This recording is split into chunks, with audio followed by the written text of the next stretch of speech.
Wir werden uns zwei sehr wichtige und hochspezialisierte Zellen ansehen, Ei- und Samenzellen, die dazu führen, dass jeder von uns hier ist.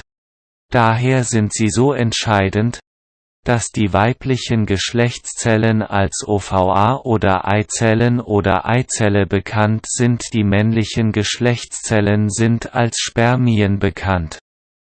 Beide Geschlechtszellen sind als Gameten bekannt.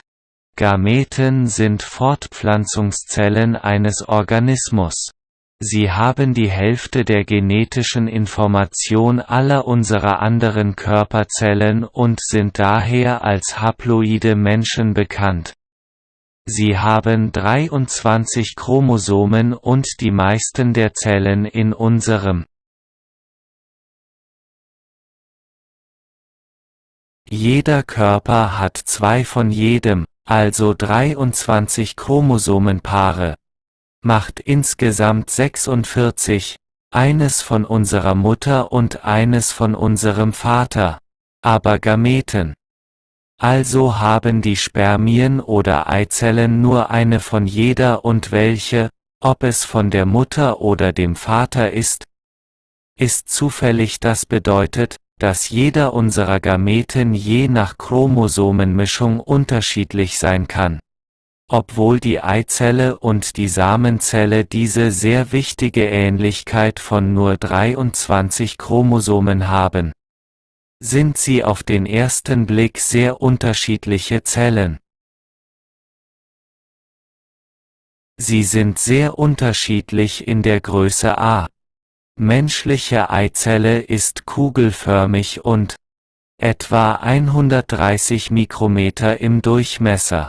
Das ist 0,13 mm nicht sehr groß, aber welche Größe denkst du a. Samenzelle ist?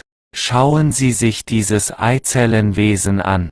Befruchtet und man sieht das Unterschied in der Größe, wie Sie dort sehen können. Ist viel Sperma, eine Ejakulation variiert, enthält aber mindestens 20 Millionen Spermien. Pro Milliliter ist das viel drin.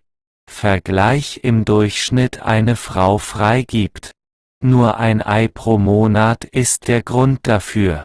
Es gibt so viele Spermien, um die Befruchtungschancen zu erhöhen, wenn ein Spermium seine Eizelle erreicht und ihre Kerne verschmelzen. Dadurch entstehen 2 von jedem der 23 Chromosomen. Und so bilden die 23 Paare und 46 Chromosomen insgesamt die Eizelle.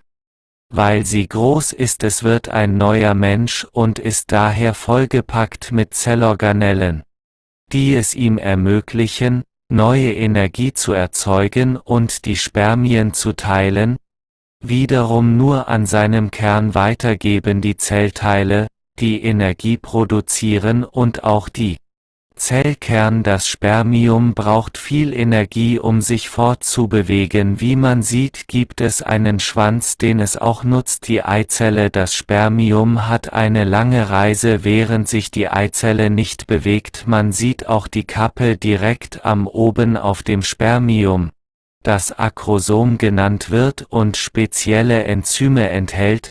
Werden diese Enzyme verwendet, um die Proteinhülle um jede Eizelle zu durchbrechen, da dieses Protein von Art zu Art unterschiedlich ist. Dieses Ei verhindert, dass Zellen von Spermien einer anderen Art befruchtet werden. Aus diesem Video solltest du das jetzt wissen. Unterschied zwischen einer Eizelle und einer Samenzelle.